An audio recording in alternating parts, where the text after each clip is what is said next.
Okay. आपण last time हेच point बघत होतो ना? हॅलो. Yes ma'am. हा. According to my guess, we have come up to the gravity aerator. Is it? Completed ma'am, gravity aerator. Figure is also drawn by you. Yes ma'am. Yes, ma'am. Type of aerator. First one is a gravity aerator, out of which number A is a cascade aerator. This point is over. Water is allowed to fall on the series of the concrete step, so that water come in contact with the air and hence water get aerated. Next one is a perforated trough aerator.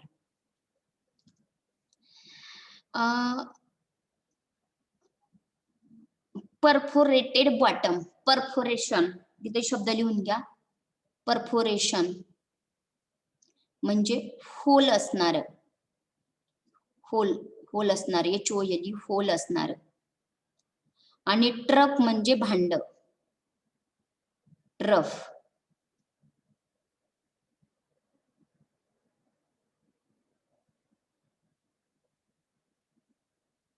त्यानंतर अजून एक अर्थ लिहून घ्या. Trickling म्हणजे झिरपणे. झिरपणे. Trickling म्हणजे झिरपणे. Okay. What is mean by perforated? What is meant by perforated?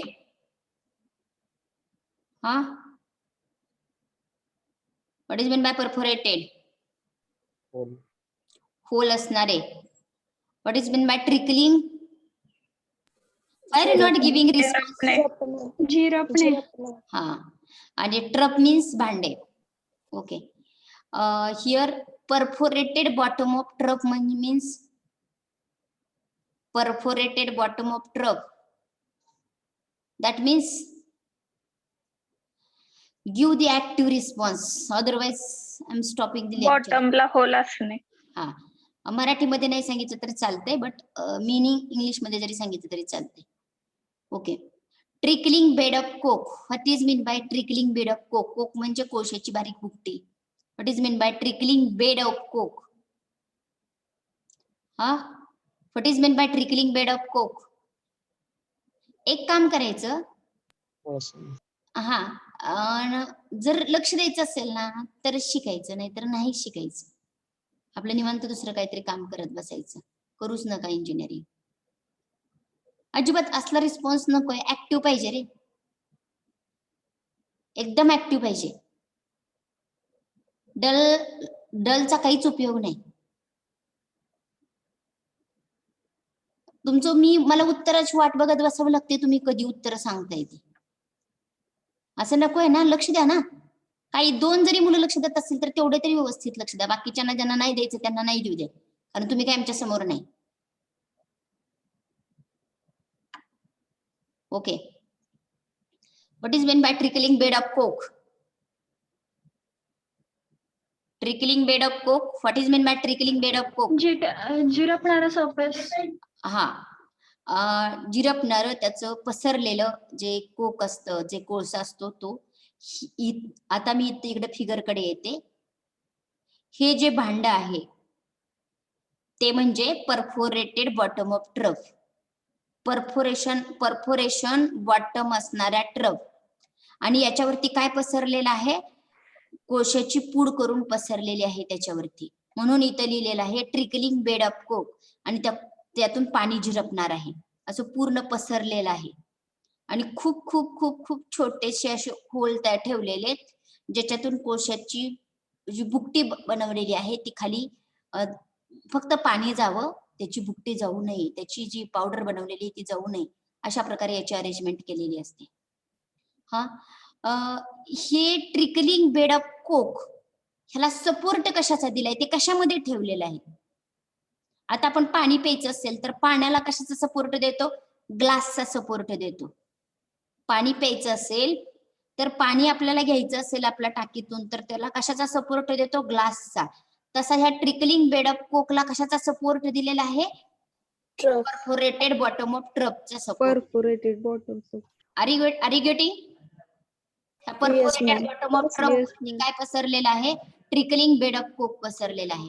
In this method water is allowed to flow on trickling bed of coke which are supported on perforated bottom of truck. मी तुम्हाला एक example थोडस general सांगते. आम्ही क्लासमध्ये सांगायचो, मी अलीकडे online मध्ये सांगितलेलंच नाही, पण थोडस तुम्हाला ऍक्टिव्ह बनण्यासाठी मी सांगते. एक 2-3 वर्षापूर्वी असं होतं की आपल्याकडे इंजिनिअरिंगची एनटीसी ब्रँच आहे ना, त्याच्यामध्ये ऍडमिशन होत नव्हते. मग तरी पण एका मुलीनं माझ्या कॉन्टॅक्ट मधल्या, म्हणजे माझ्या खूप जवळच्या रिलेटिव्ह मधली मुलगी होती, तिला मी त्या ब्रँचला ऍडमिशन घ्यायला लावलेलं होतं. एनटीसी ब्रँच होती त्याची. मग आता ऑनलाईन मुळे आमच्याकडे एखादी जर कंपनी येणार असेल तर त्याचं ट्रेनिंग वगैरे आपल्या कॉलेजमध्ये अगोदर आमच्याकडे म्हणण्यापेक्षा आपल्या कॉलेजमध्ये घेतलं जात असतं. पण आता हे गेल्या वर्षीपासून सर्व ऑनलाईन चालू आहे, बरोबर आहे का? ऑनलाईन चालू असल्यामुळं त्याचा थोडासा इफेक्ट असं तुम्हाला वाटत असेल की त्याचा इफेक्ट प्लेसमेंट वरती होत असेल. प्लेसमेंट म्हणजे कंपनीमध्ये नोकरी वगैरे लागणे, त्याला प्लेसमेंट असं म्हणायचं. मग तुम्ही लेक्चर ऐकत नाही म्हणून मी तुम्हाला एक्झाम्पल सांगायला लागले.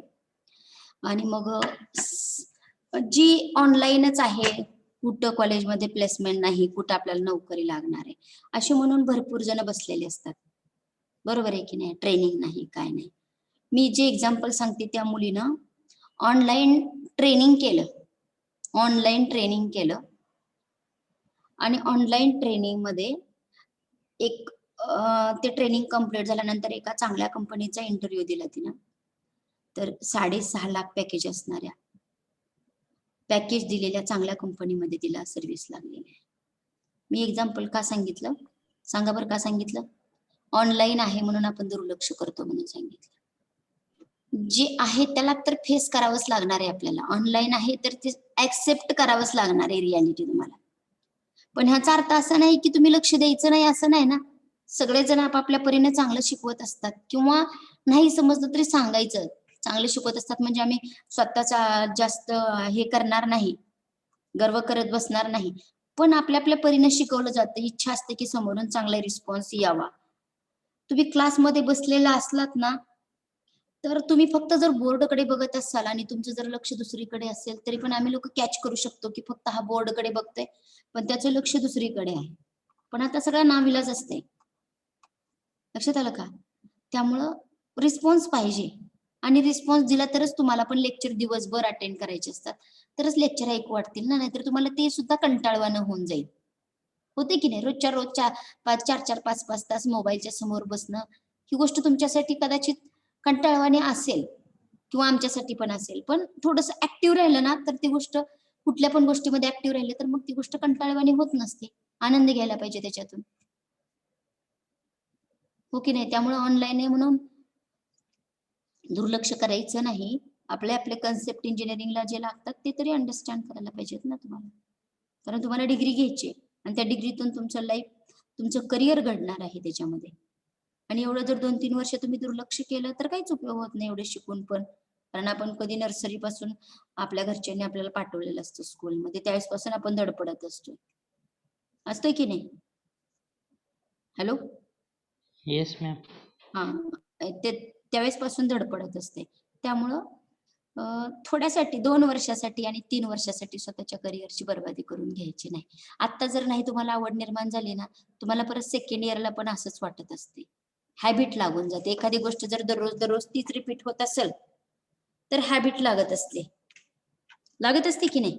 शरीराला वळण पडतं, निर्जीव वस्तूंना पण पडतं बघा, होय की नाही? एखाद्या जर जागेवरून आपण दररोजच्या दररोज जात असेल, फरशी जरी असेल ना खाली, तर त्या फरशीला सुद्धा तिथं हे होतं, खड्डा पडतो. उदाहरणार्थ तुम्ही इथं मंदिरात वगैरे कधी आला असाल पांडुरंगाच्या, तर तिथल्या पायऱ्यांवरती जिथं जिथं लोक सारखी सारखी जातात ना, तर तिथं तिथली फरशी सुद्धा झिजलेली आहे की नाही?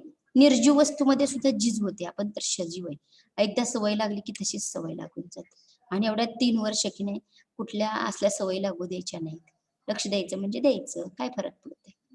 एवढ्या 3 वर्षात आपलं पूर्ण आपलं लाईफ असेल, आपल्या मुलांचं लाईफ असेल, सगळं पूर्ण डिपेंड असते की नाही?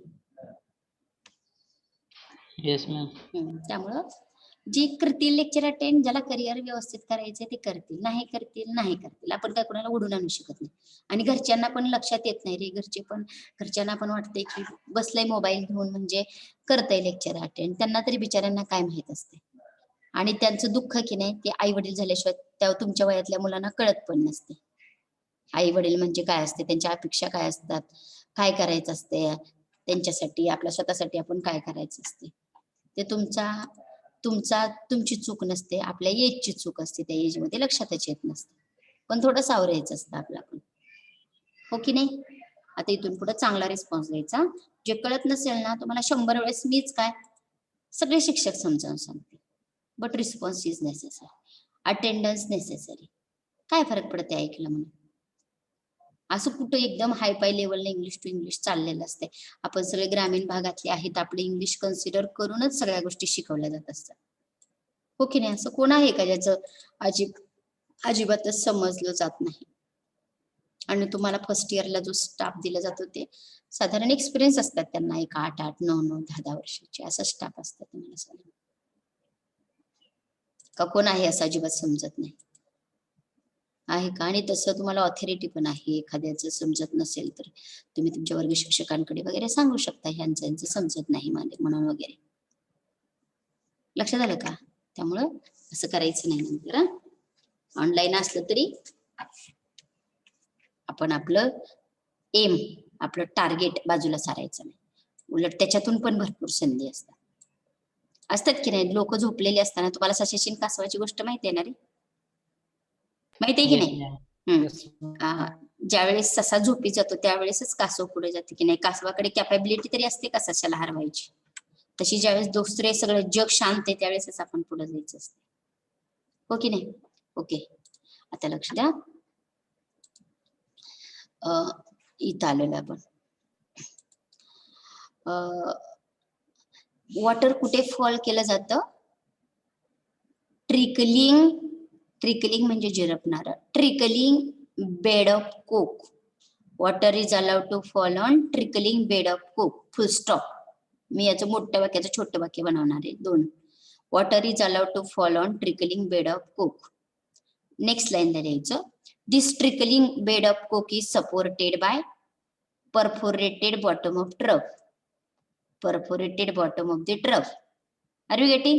This trickling bed of cook is supported by perforated bottom of trough.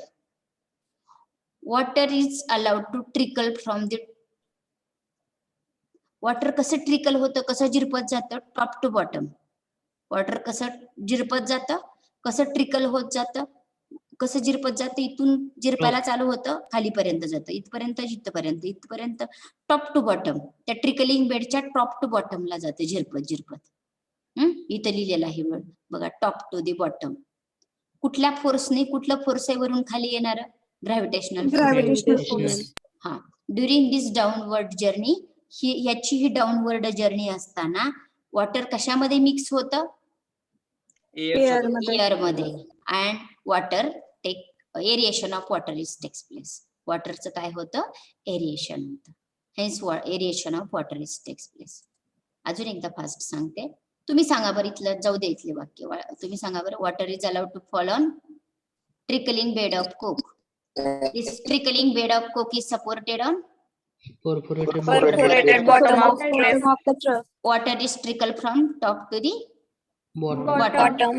through under the gravitational gravitational force. Under gravitational force. During the downward journey, water is mixed with air. Air.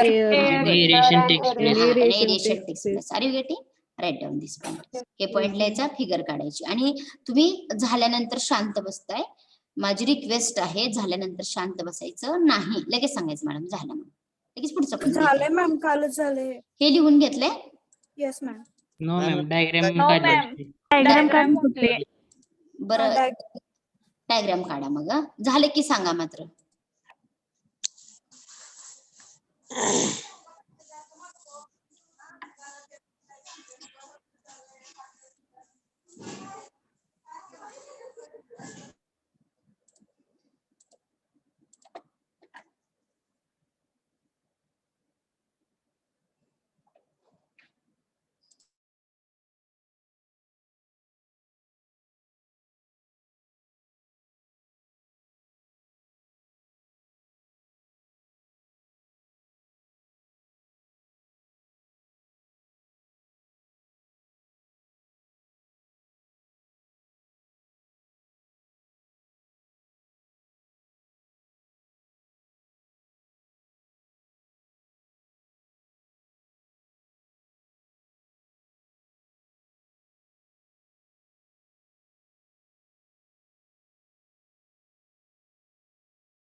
Completed, ma'am.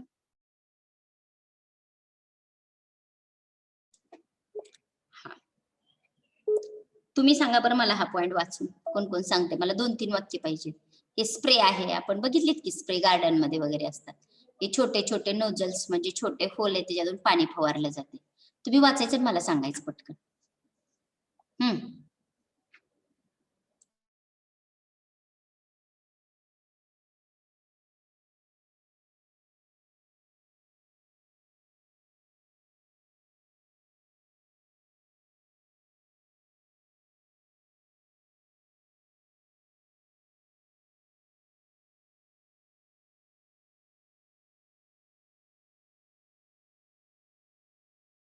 Ma'am water जे आहेत ते त्या pipe मध्ये छोटे छोटे नॉझल्स आहेत. त्या नॉझल्सच्या हेल्पनी water air मध्ये स्प्रे केलं जातं आणि त्यामुळं ते जे वॉटर आहे ते एअरच्या कॉन्टॅक्ट मध्ये येतं.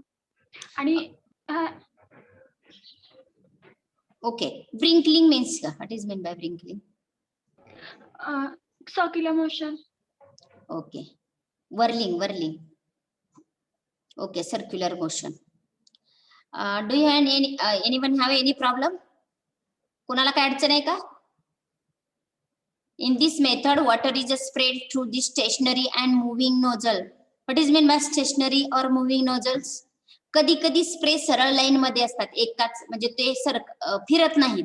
तर कधी कधी काय असतं, तो स्प्रे सगळीकडे गोल फिरत असतो, माहितीये ना? Yes, ma'am. हा, Yes, the ma'am. whirling motions imparted to droplet make for turbulence at air water inference. म्हणजे काय, आपण काय लिहिणार आहे की सर्क्युलर मोशन या मुव्हिंग नोझलची आणि वॉटर काय केलं जातं, एअर मध्ये मिक्स होतं. इथं अवघड शब्द टाकलेले आहेत. Water is spread into air, water is spread in air into fine spray. किती हाईटला पाठवलं जातं? 2 ते 2.5 मीटर अंडर प्रेशर, कारण प्रेशर दिल्याशिवाय वॉटर वरती जाणार नाही. Small drop of water come in contact with a greater surface area of air and hence water aerating. पाणी वरती फेकल्यानंतर, स्प्रेनं पाणी वरती गेल्यानंतर महागारी येत असताना त्याची छोटे छोटे ड्रॉपलेट बनत असतात आणि ते ड्रॉपलेट बनत असताना त्याचा एअरशी कॉन्टॅक्ट येत असतो आणि त्यामुळे वॉटरचं एरिएशन होतं. बघा, ही पहिली लाईन लिहायची, ही मधली लाईन नाही लिहायची, आणि नंतर तिसरी ही लाईन लिहायची आणि चौथी लाईन लिहायची आणि फिगर काढायची. Okay, are you getting? Yes, ma'am. Yes, ma'am. ही दुसरी लाईन पूर्ण ड्रॉप करून टाकायची, नाही लिहायची.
मॅडम लेक्चर हॅलो घरी आहे का कॉलेज लेक्चर हा कॉलेजमध्ये लेक्चर घेते. ठीक आहे येते थोड्या वेळाने. बरं बरं या, मी पण डोस घेऊन येते. कासेगावला डोसचा नंबर आहे आज. किती वाजता जाणार आहे?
Complete ma'am.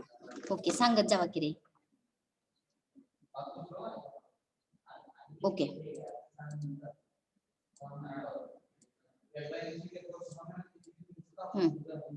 Okay. Last type is diffusion aerator. वरती एक वाक्य गेलेले आणि खाली एक आलेले बघा, पीपीटी मध्ये खाली 2 वाक्य आले. Diffusion aerator, this is a diffusion aerator. This pipe having a perforation means this pipe is known as a perforated pipe because this pipe having a hole 1 2 3. This is a tank. This is a tank. So that first sentence is, in this method perforated pipe is fixed at the bottom of the tank. Are you agree? Perforated pipe is fixed at the bottom of the tank. Okay. The compressed air म्हणजे प्रेशरची air is blown. जर वरून pass केलं तर pass म्हणायचं असतं, खालून जर pass केली तर त्याला ब्लोन. कुठलीही गोष्ट खालून पास केली तर त्याला ब्लोन असं म्हणायचं, म्हणून याला ब्लोन असं म्हणायचं. Compressed air is blown through the pipe. कशातून पास केलेली आहे? पाईप मधून पास केलेली आहे. Which is come out in the form of bubble. ही जी एअर आलेली आहे इथून, ती कशाच्या रूपामध्ये येते? एअर बबल्सच्या. Hello hello. Yes, ma'am. Yes आपण लहान असताना एक खेळ खेळत असतो बघा. ग्लासमध्ये पाणी घेतो, त्याच्यामध्ये साबणाचं किंवा शॅम्पूचं वगैरे काहीतरी थोडंसं टाकतो आणि पाईप एक घेत असतो आणि त्याच्यातून फुंकर मारली की बुडबुड्या तयार होतात की नाही? तशा प्रकारे बबल्स यायला चालू होतात, बबल यायला चालू होतात त्या प्रकारे. कशामधून? या हवा आतमध्ये सोडल्यानंतर याच्या बबल्स तयार होतात. म्हणून इथं लिहिलेलं आहे, compressed air is blown through the pipe which is a come in the form of bubble and स्टर दी होल सोल्युशन. त्यामुळे सगळं सोल्युशन ढवळायला चालू होतं, कारण एअर खालच्या साईडने पास केलेली आहे. cold water during the upward motion of the air bubble thoroughly mix with the water and aeration of water takes place. अशा प्रकारे वॉटरचे एरिएशन होतं. मी सांगते, फक्त फिगर बघून बघा. in this method perforated pipe is fixed at the bottom of the tank. Through this perforated pipe compressed air is passed. When air enter inside, it produces the bubble. This bubble come in contact with the water and hence water get aerated. Are you getting? Yes ma'am. Yes, ma'am. Okay, write down. हा पॉइंटला इथे एक line आहे आणि खाली 2.5 line आलेली आहे आणि फिगर काढा. खूप सोपं आहे, काय याच्यामध्ये नवीन असं काही नाही.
Done ma'am. फिगर काढली. Hello, yes ma'am. फिगर पण काढली ना सर्वांनी? Okay. No ma'am, 1 minute.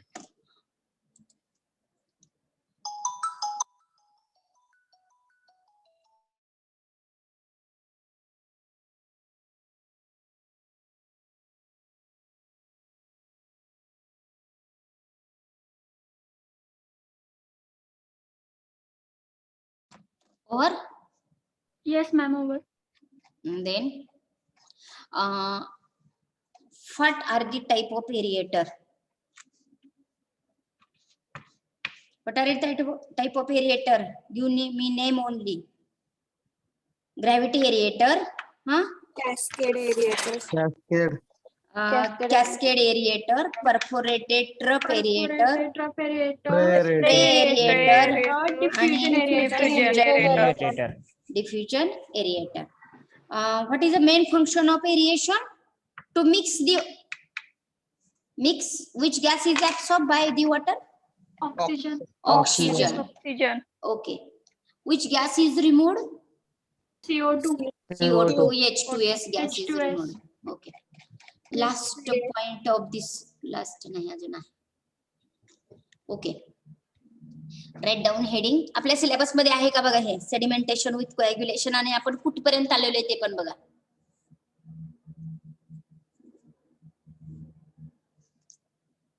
Hello, yes ma'am आहे. आहे. Okay. Sedimentation with coagulation. Sedimentation means खाली तळाला सेटल करणे. येत नसेल तर लिहून घ्यायचं. सेडिमेंटेशन आणि कोएग्युलेशन म्हणजे त्याला कोएग्युलेट करणं, त्याची गुठळी तयार करणं, मोठा सेप तयार करणं, त्याला कोएग्युलेशन असं म्हणायचं. लक्ष द्या इथं.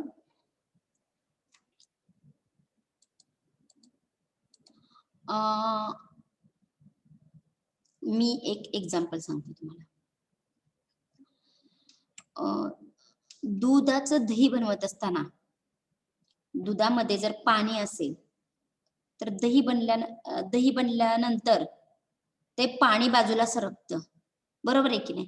किंवा एकतर ते दही तरी जरा असं पातळ तयार होत असतं,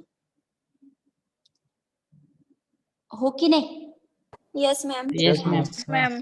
आता याच्यातली इम्प्युरिटीज बाजूला काढायची आपल्याला. हे वॉटर आहे, डॉट डॉट डॉट डॉट दिसतात ते वॉटर आहे. वॉटर मधली छोट्या छोट्या साईजचे कण जे आहेत H2O सोडून जे बाकीचे छोटे इम्प्युरिटीज आहेत, इथे दिलेलं आहे बघा, कोलायडल इम्प्युरिटीज वगैरे. छोटी फिगर दिसायला लागली, मोठी करते जरा. सस्पेंडेड इम्प्युरिटी म्हणजे कसली इम्प्युरिटी? सस्पेंडेड जे खाली सेटल होत नाही, फिल्टर केले तर निघून पण जात नाही, त्याला सस्पेंडेड इम्प्युरिटी असं म्हणायचं. उदाहरणार्थ, माती मिसळली, पाण्यामध्ये मिसळलेली असेल आणि त्याला फिल्टर केलं, त्याचा तो चॉकलेटीपणा निघून जातो का रे? नाही निघून जात. समजा पावसाचं पाणी असेल, जमिनीवरून वाहत असेल, त्याला वेगळा कलर आलेला असतो पावसाच्या पाण्याला.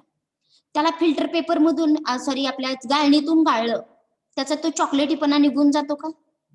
No, ma'am. हा, मग ते चॉकलेटी कलर म्हणजे सस्पेंडेड इम्प्युरिटीज.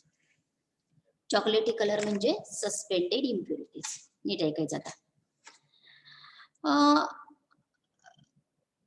तसल्या प्रकारची इम्प्युरिटी काढून टाकायची आपल्याला. Very fine size suspended impurities. Last time असा प्रश्न विचारलेला होता MCQs ला. Sedimentation with coagulation. This method is used for removing dash dash impurities. Which type of impurity? Suspended impurity. आणि थोड्याफार प्रमाणामध्ये कोलायडल इम्प्युरिटी. कोलायडल म्हणजे अजून त्याच्यापेक्षा छोटी साईज असणार. सस्पेंडेड इम्प्युरिटी आणि कोलायडल इम्प्युरिटी असल्या इम्प्युरिटी काढून टाकल्या जातात. बघा, लक्ष द्या, इथून वॉटर पास केलेलं आहे, तुम्हाला तुरटी सर्वांना माहित असेल, तुरटी. तुम्ही जर तुरटी पाण्यात Yes. टाकली, तुरटी जर पाण्यात टाकली खराब पाण्यामध्ये, तर तुरटी एक काम करते की तुरटी त्या कोलायडल मॅटर बरोबरती आणि त्या सस्पेंडेड मॅटर बरोबरती रिॲक्ट होते आणि अगोदर त्या सस्पेंडेड आणि कोलायडल इम्प्युरिटीची साईज खूप छोटी छोटी छोटी छोटी असते. मग ती तुरटी त्या सस्पेंडेड मॅटर बरोबर आणि कोलायडल मॅटर बरोबर ती रिॲक्ट झाल्यानंतर त्याचा आकार मोठा होतो. म्हणजे कोण कोण आता समजा कोलायडल पार्टिकल एक आहे आणि त्याच्याबरोबर ती तुरटी रिॲक्ट झाली. अगोदर समजा साईज छोटी असेल तर ह्या दोघांची रिॲक्शन झाल्यानंतर जो प्रॉडक्ट तयार होतो तो एकच प्रॉडक्ट तयार होतो, मात्र त्याची साईज ही मोठी असते. एकच प्रॉडक्ट तयार होतो, त्याची साईज ही मोठी असते. साईज वाढल्यामुळं, आकार वाढल्यामुळं वजन वाढतंय आणि वजन वाढलेले घटक पाण्याच्या तळाशी हे बघा इथं कलेक्ट झालेले दिसतात आणि इथल्या आउटलेट मधून हे बाजूला काढून घेतले जातात. प्रत्येक कणाचा कॉन्टॅक्ट यावा म्हणून इथं पॅडल्स बसवलेले असतात. हे बघा पॅडल्स बसवलेले असतात. पॅडल रोटेट करायचं का, फक्त रोटेट होतात. जसं ताक वगैरे बनवत असताना रवी कशी त्या दह्यामध्ये रोटेट होते, तशा प्रकारे हे जे पेडल आहे, इथं मोटार जोडलेली आहे. मोटार काय करते, रोटेट करते. म्हणजे हे उभे जे स्तंभ आहेत ना, ते उभे स्तंभ असेच उभे असतात. हा पण स्तंभ असाच उभा असतो, फक्त कोण फिरत असतं, हे पेडल्स असे गोल गोल गोल गोल गोल फास्ट फिरत असतात. मिक्सरच्या आतला पार्ट जसा फिरतो ना, तसं ते फास्ट फास्ट फास्ट फिरतात. का फिरतात? कारण प्रत्येक तुरटीच्या कणाचा आणि त्या सस्पेंडेड मॅटरचा, कोलायडल मॅटरचा सगळ्यांचा कॉन्टॅक्ट यावा. नाहीतर काय होईल, तुरटी थोड्याशा ठराविक भागामध्ये रिॲक्ट होईल आणि इकडे बसेल. सगळीकडे युनिफॉर्म मिक्स व्हावं पाणी, सगळ्यांचा कॉन्टॅक्ट यावा म्हणून हे पेडल्स फिरवलेले असतात. ओके. ऍक्च्युअल असताना ना तिथं खूप कंपार्टमेंट असतात. इथं फक्त दोनच दाखवलेले आहेत. हे बघा, हे एक कंपार्टमेंट आणि हे एक कंपार्टमेंट, असे दोनच कंपार्टमेंट दाखवलेले आहेत. पण ऍक्च्युअली 10, 15, 20 असे कंपार्टमेंट असतात. म्हणजे खऱ्या टँक मध्ये, खऱ्या ह्या मशिनरी मध्ये खूप टँक असतात 10-15, पण आपल्याला समजण्यासाठी फक्त इथं दोनच टँक टाकले. इथं एक आणि इथं एक, दोनच कंपार्टमेंट आहेत. प्रत्येक कंपार्टमेंट मध्ये सेंट्रल शाफ्ट आहे आणि पॅडल्स आहे. प्रत्येक कंपार्टमेंट मध्ये सेंट्रल शाफ्ट आहे आणि पॅडल्स आहेत. पॅडल्स काय होतो, स्लोली रोटेट होतो. आता इथं तुरटीला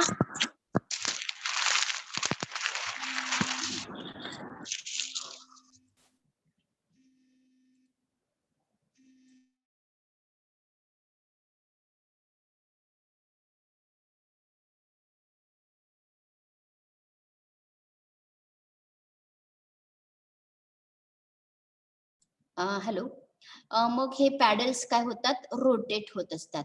आता तुरटीचं इथं केमिस्ट्रीमध्ये त्याचं कॉमन नाव आहे कोयाग्युलंट. म्हणजे तुरटीसारखे भरपूर जण असतात, त्या भरपूर जणांचं एक कॉमन नाव आहे कोयाग्युलंट. को म्हणजे एकत्रित येणे आणि ऍग्युलंट म्हणजे एकत्रित आणणारा. एकत्रित आणणाऱ्याला कोॲग्युलंट असं म्हणायचं.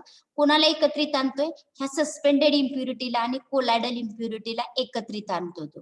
मग रॉ वॉटर आणि हे दोन्ही पास केल्यानंतर हा कोॲग्युलंट हा कोलायडल इम्प्युरिटी बरोबरती किंवा सस्पेंडेड इम्प्युरिटी बरोबरती, हा कोॲग्युलंट सस्पेंडेड इम्प्युरिटी बरोबरती किंवा कोलायडल इम्प्युरिटी बरोबरती रिॲक्ट होतो, हेवी बनतो, ग्रॅव्हिटेशनल फोर्सने खाली येतो आणि सेटल होतो. इथल्या आउटलेट मधून काढून घेतला जातो आणि प्युअर वॉटर हे वरच्या साईडच्या आउटलेट मधून बाजूला काढून घेतलं जातं. ही झाली या फिगरची माहिती. आता लक्ष द्या, तुरटी जी आहे त्यात ॲलम असं म्हटलं जातं. त्याचा केमिकल फॉर्म्युला आहे K2SO4 Al2SO4 थ्राईस 24H2O. हा ॲलम आहे. हा कोणाचा केमिकल फॉर्म्युला आहे, याचा केमिकल फॉर्म्युला आहे, याचा जो आपण वरून टाकणार आहोत त्याचा. हा ॲलम आहे.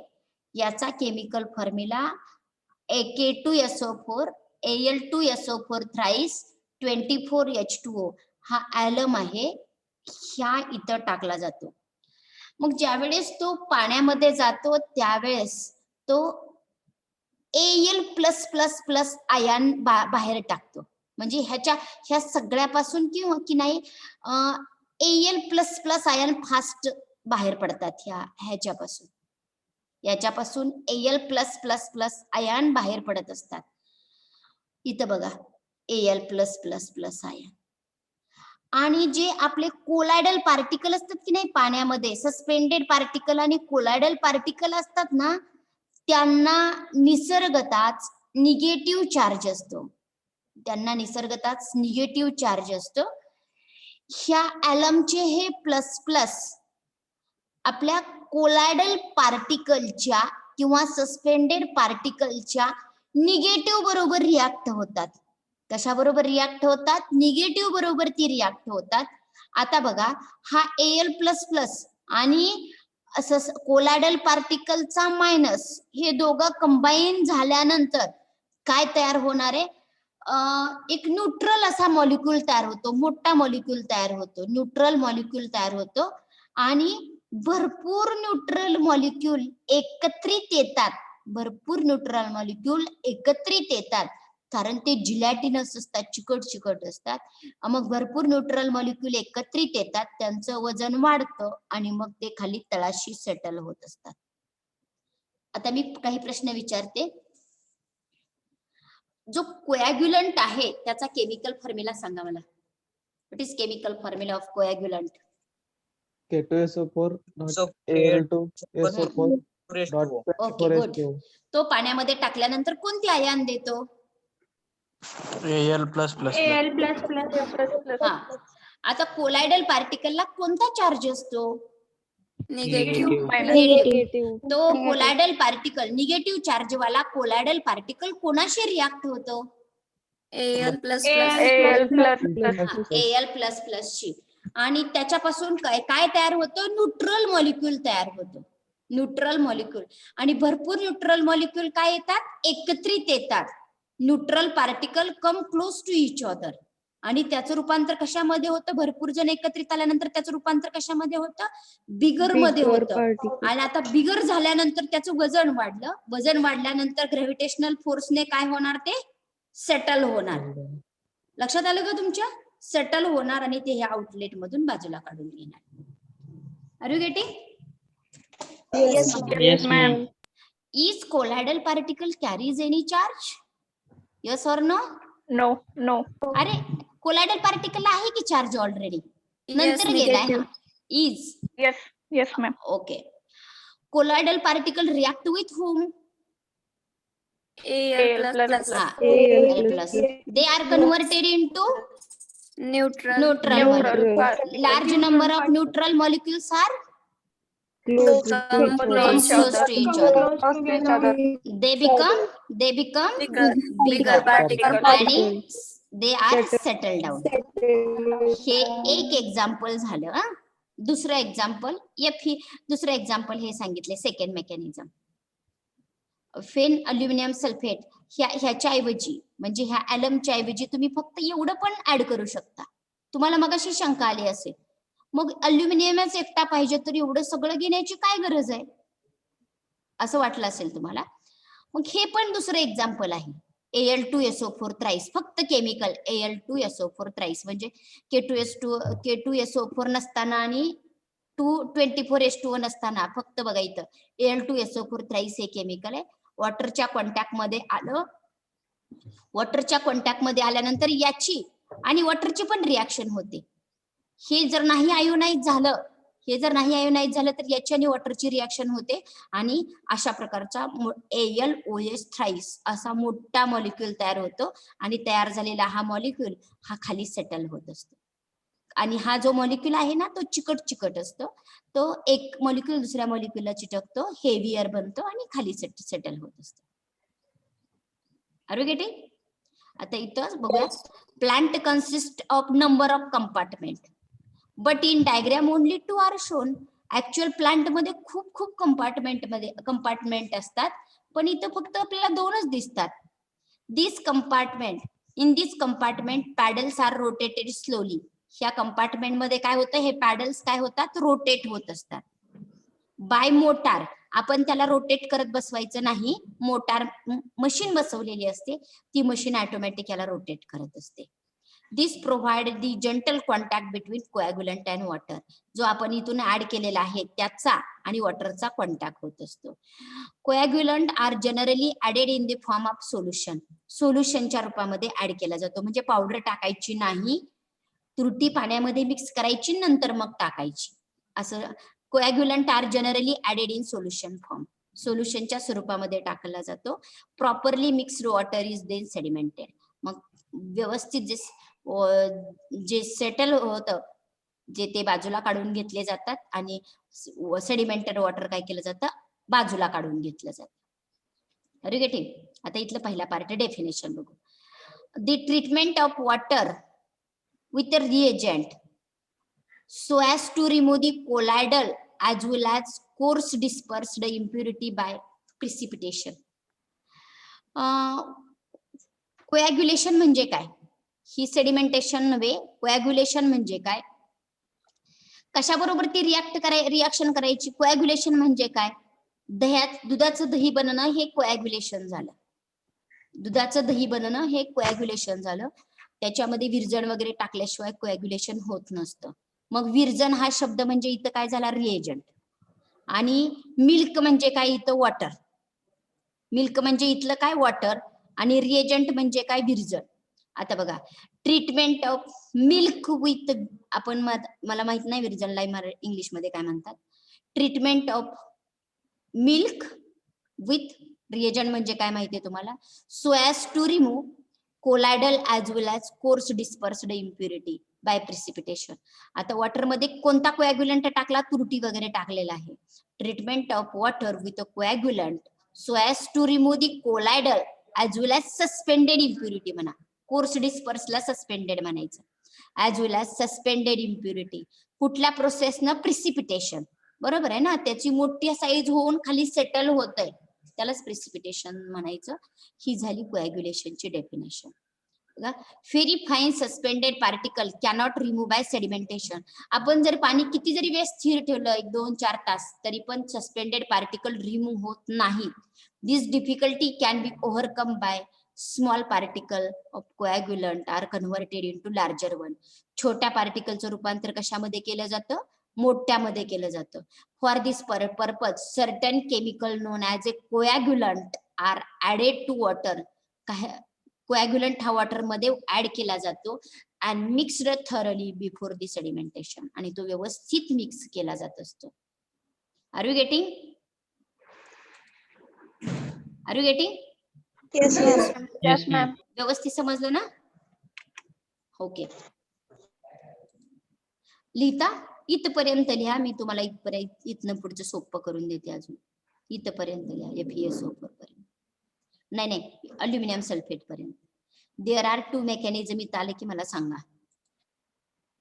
Start it.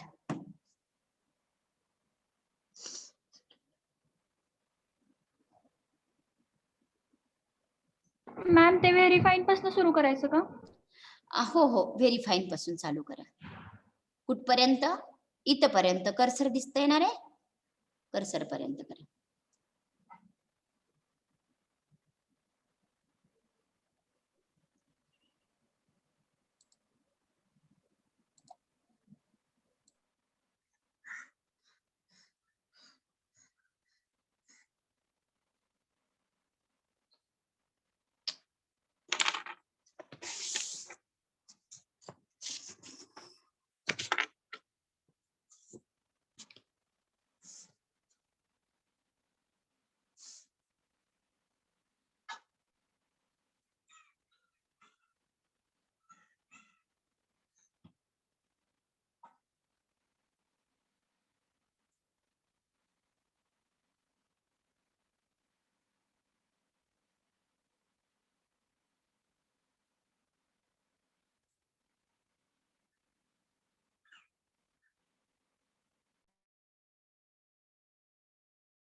Complete.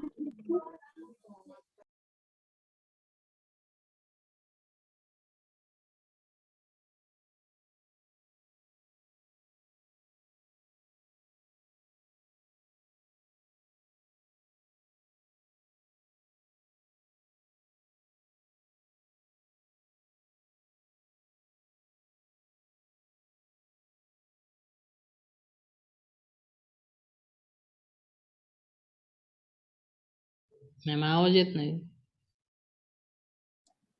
हा, मेकॅनिझम फक्त शब्द लिहा. Mechanism of coagulation. Mechanism of coagulation. Mechanism of coagulation.